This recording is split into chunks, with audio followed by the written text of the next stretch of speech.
Today, we're going to be taking a look at a fake cricket card that was graded by PSA and attempted to be sold at Goldin auctions. The reason why I say attempted is as of 8/7 earlier this morning, Goldin has pulled the card. Everyone that bidded on it got an email saying that the card was no longer for sale. The cricket community all came together and reached out to both PSA and Goldin, and they did take action. With that being said, I'm still going to air this interview that I did with Sal. Sal was one of the original guys that found this fake card and spread the word across the cricket community.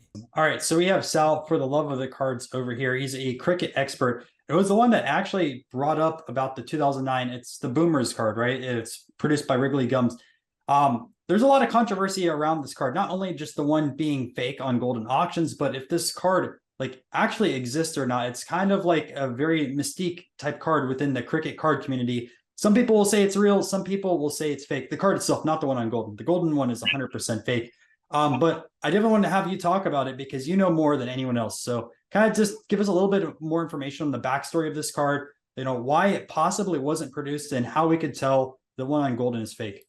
Yeah. Now, thanks, Ryan, for having me on, first of all. So to start with, like in the Indian card market, there was this kind of golden era of cards in like the 1990s to like the early 2000s where there's lots of Sachin issues. And like I've been collecting those. They're really cool, lots of stuff. But then you kind of have this lull where between like 2002, 2003, and 2009, there weren't really cards being produced, or not a lot at least. And then in 2009, there's like two big sets, right? So the Boomer set comes out, which you said it's a Wrigley Gum, basically freebie card, like similar to how baseball cards first started, right? So you got like this freebie card coming out with Wrigley called Boomer, and then there's also this Eagle Moss. So that there's these sets that start coming out, but there weren't like a ton of collectors, so there's not a lot of volume. A lot of these were thrown out. So the Boomer cards are cool because you have some early cards of guys that really didn't have cards for a few years. So Kumar Sangakkara, like rookie card, like Chris Gale, rookie card. So like you've got these really like iconic players. But there was this big question about like, hey, like Virat Kohli had been in the IPL at that point. Like, did he have a card, right? So like there was this question for a while, and there was rumors about this card existing, and there was an image on the internet of like a Kohli Boomer card, but people hadn't actually seen it, at least people that I had talked to. So yeah, that was a little bit of the background. And like the story was there were 8 teams in the IPL, only 7 had the contract with Boomer. So like even the advertisements from the Boomer advertisements only showed 7 teams. It did not show the 8th team, which happened to be Kohli's team, Royal Challengers Bangalore, RCB. And why that's important too, if you guys aren't too familiar with cricket cards in general. So after 2009 came 2011, which is Cricket Attack. And the Cricket Attack might sound a little bit familiar. Well, Topps made attack cards for multiple different sports. So they have attack for soccer. They also have attack for baseball. I'm not 100% sure if they have football. I would assume they do because they had the license in the early 2010s. But Cricket Attack was a major release because they didn't have like your normal top sets like in baseball. It was just all cricket focused. And Kohli, at least in 2011, has 2 different cards. He has a base card and then also a gold card. The reason why this matters is it really impacts the value of that card. Is this technically his first card, or is that 2009 Boomer's Wrigley card his first card? And also to add to it, right, if the Wrigley card is his quote unquote first card, right, that's going to have a ton of value within the market. And it already did. I mean, the card was already up to over $300 with a few days left. That card would have cleared easy 4 figures. I mean, his Cricket Attack cards are expensive still, and they're not easy to find by any means. They're way tougher. The cards were produced in India, and good luck getting them over to the US. Many of them are crumpled up. Like, they're in bad shape. So, like, finding them in general is, like, it's a task. It's daunting. But in essence, right, if the 2011 is his first card, that value would go up. Otherwise, the 2009 card, a lot more collectors are going to go chase after it, and it's kind of like a grail of cricket cards. Because I would assume he's kind of like a Mike Trout in a sense.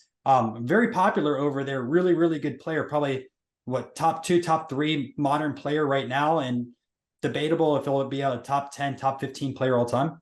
Yeah, no, that's spot on, Ryan. Like, there's 3 different types of cricket. There's the really fast-paced 2020, there's one-day international, and test cricket. Kohli's one of the few players that really dominated each of those, right? So the guy basically carried India's squad for a long time. And, if it's not just that, he's also an icon in India. So he has one of the strongest social media presences in India. I think he's got, you know, a couple 100 million followers online, right? So like, it just, the guy is basically what you'd think of as like a Michael Jordan type of celebrity, in addition to being a great athlete. So to your point, right, like the 2011 attacks, either way, like it's his first widely available card. So I think like rookie probably makes sense, but like boomer, right? Like if these are real, there's probably only been less than 10 that have been identified as potentially being real. So those cards would obviously be worth a ton.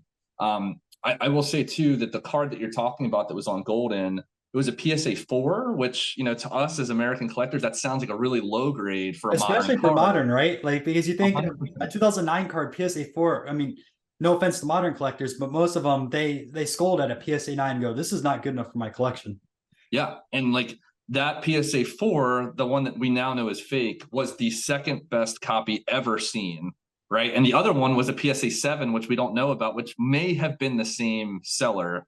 That you know, may, at least that's the assumption, right? Because we know that this guy you know, was creating fake cards. And like a PSA 7 is almost impossible.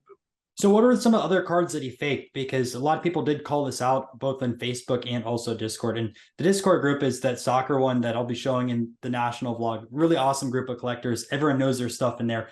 But what other fakes did this guy end up like sending out and trying to sell to people and scam others? Yeah.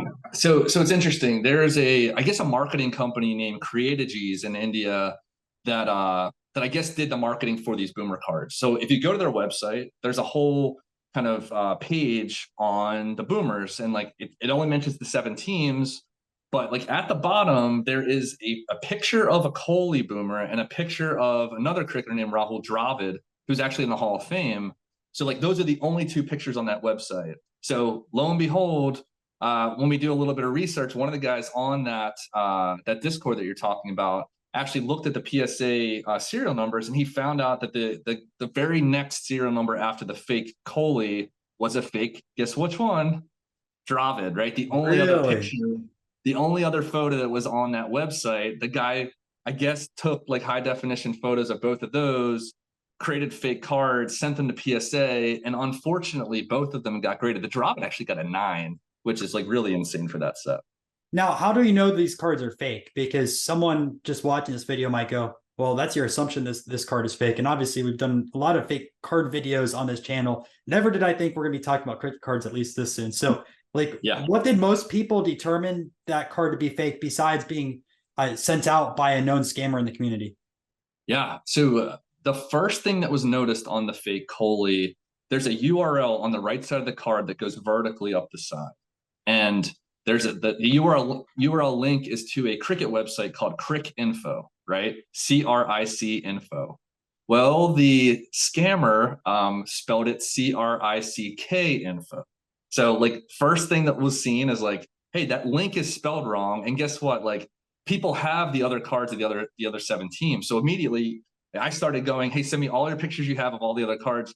Everything is exactly correct except for now this one Kohli card. We find the Dravid card that's the next serial number. Guess what's there, right? CRICK Info. So both of those are spelled wrong. So that was the first thing that's like, okay, like this is an obvious scam. Then you start looking at the card and you realize the number of matches is wrong. The date at the bottom is wrong. Like it didn't match up. If you look at Kohli's actual career, it says stats of March 3rd, 2009. He had only played like around 20 matches at that point, but the card actually had matches up to 29 matches, right? So everything on the card was basically like fake. Kind of like a Fugazi on that side of things. 100%. Yeah. Now, obviously, like talking about texture and everything like that, but no one's had the fakes in hand in comparison to the reals, so it's kind of tough on that. But with the real examples, like how's the quality of the printing on those? I mean, it's not going to be the same as like standard U.S. baseball cards by any means like that, but assume also low quality. You know, I have a few boomers. I got a few of the Indian rookies from other teams, and I've got a Chris Gale rookie, which I just got. So I actually just sent that to PSA, by the way. And like one of the things, just as a quick aside, like I'm one of the first people that started like sending a bunch of cricket cards to PSA, and I like can it's confirm that cool. because you sent me those pictures. You're like, look what I'm going to send in. Hopefully these get graded. So full props Yeah, on like doing all that research and trying to get those cards graded.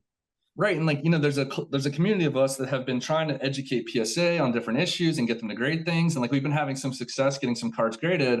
So like this kind of feels like a blow, right? Because it's like, you know, is PSA going to be as eager to grade a new issue next time now that like they've already seen that fakes are coming in? So anyway, that's a little aside. Hopefully, you know, that this is not seen as some kind of bigger problem. I don't think it is. But you know, that is something I'm a little bit worried about. But yeah, like I just feel like this is it's a really important card, Ryan. Like we're still trying to figure out like, are the other copies of it real? You know, there's some things that are different about all the RCB cards compared to the other ones. There's the stories about how they were potentially printed don't really line up to what the card says. So like there is this big question. I'm not convinced one way or another. I'm kind of 50-50, but at the very least we need to make sure that these ones are identified as fakes. And maybe we'll do a part 2 where we try to discover if this card was actually real or not. I mean, it's so interesting because in every other modern sport, I wouldn't say every, but like the mainstream ones in America, we know like a definitive fact if a set was produced, who was in it because of the checklist. It's so much different with cricket, which fascinates me as like from the collector side things. Not only you have to do work and research to find out these sets exist, but also if the card is real or fake, which is it's quite intriguing to be honest. Yeah. And look, I don't have any of the RCB cards in hands. You asked about texture. I don't know if they feel the same. I assume that they do. But the thing that I'm a little bit like at the very least intrigued by is even on the real RCB cards, the ones that aren't obviously fake, the writing on the right side of the card is not the same as the other teams. Is it a different like number font? one, Different font? it's a slightly different font, and it doesn't come to the same height on the card as the team. So it's like slightly lower on the card, a slightly different font. And then if you look at the bottom of the card, all the other teams say stats of March 3rd. The real Coley says stats of April 21st, and like all the RCB cards. So like something different happened there. Like either something like nefarious happened, or maybe they decided to print the RCB cards like 7 weeks later. Maybe they got a license late or something. But I've never heard that story. People always said, oh, the RCB cards were printed first, but then they were recalled. Well, it doesn't make sense that they were printed first if the date's actually later than the other ones. Yeah, that definitely wouldn't. I'm thinking if it does exist and if it's real, it'd be the second part, right? Where they printed it out in April, they got the license a little bit later, or they made it into some sort of chase, but no one really went after these type of cards. So yeah, who knows? Yeah. Yeah. And I've been asking around, like I've built a pretty big network of Indian cricket card experts and dealers. I've heard a lot of people say, hey, I'm sure that this card's real. And if I ask them like, hey, well, when's the first time you actually held one? When's the first time you actually saw this card? It was like within the last 2 years.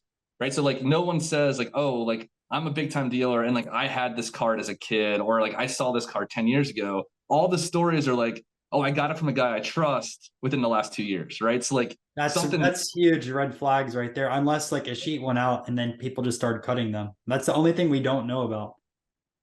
Yeah. So big mystery. And to your point, like hopefully we'll find out more and we can kind of update your audience on it. But like right now, there's a lot of question marks. And if anyone watching does want to do the full-on research and knows someone in India that worked at that firm, I mean, chances are very small. Feel free to reach out. I'd love to hear more about the story. And by the way, huge shout out to Sal. Give him a subscribe on his channel for the love of the cards. And dude knows, I mean, you know everything about, I wouldn't say everything, but like, you know, more than anyone else about cricket cards, especially here in the US. And I go to you for info all the time. Yeah, I'm definitely learning more than most U.S. collectors. I'll say that, but some of the knowledge bases in the Australian and in UK and India, like some of those guys, they know more than I'll ever know. That's why I had a pause because Fleming knows everything, man. Fleming's database is crazy. Yeah, I know a lot because I know people like Fleming. And I can ask them lots of questions. But that's the beauty of collecting. Once you build up the network, you have people to reach out to say, hey, do you know about this set? And they'll tell you if they do or not. And then, I mean, not like I'll say like cricket cards, like a lot of soccer cards, a lot of non-sports music. All the knowledge is with those collectors that have been collecting this stuff for 20 or 30 years. You're not going to find that knowledge at card shows. You're not going to find that knowledge online. Like you really got a network to find these people, and they tell you so much about the cards. Like they're super knowledgeable, but they're also eager to give you that info because they realize like A, you're a true collector, and B, you appreciate that stuff. And there's very few of those out there. Yeah, it's a great community. And yeah, good job picking up some cricket cards at the National, by the way. I watched your pickups video. You got some nice trumpers and some fries, but definitely hoping to see more of that stuff. I talked to several people that didn't see any cricket at the national, or maybe they saw a couple cards. There's one dealer that had a few cricket cards. I think Uncommon brought him. I think he had like a Bradman or so, but like there's not much cricket. And that's like one of my critiques on the national. And I talked about in the one video is like if you want to expand the national, you're gonna have to expand out into more non-sports and then like kind of, I don't like saying alternative sports per se, but alternative sports like whether cricket or soccer, because they do have collectors. It's the majority of the dealer base is vintage baseball, and there's nothing wrong with that. You obviously have your modern basketball, modern baseball, and everything like that, but there's a huge demographic of people that are completely missed. A, there's not enough dealers that have that type of stuff, but B, it's not being brought out at the national. So people that are walking around aren't being exposed to those type of cards and even know they exist. Like if I walked around the national and told people, do you know cricket cards exist or soccer cards? I mean, they might know soccer because soccer is being produced now, but like there was not much vintage soccer there, if at all, really. But even like music cards or historical figures or presidents, like most people have no idea that stuff is out there. And I think that's something that's lacking in this hobby, the education on that side of things. Yeah. Well, thanks for educating people too, Ryan. I know a lot of people have said it, but like for someone like yourself out there, like finding these things and doing some research and telling your audience about it's really cool. So thanks for the good work, man. And yeah, thanks for having me on. No problem. Thanks for helping everyone. All right, guys, give them a sub and we'll see you in another video. My national vlog will be out pretty soon too.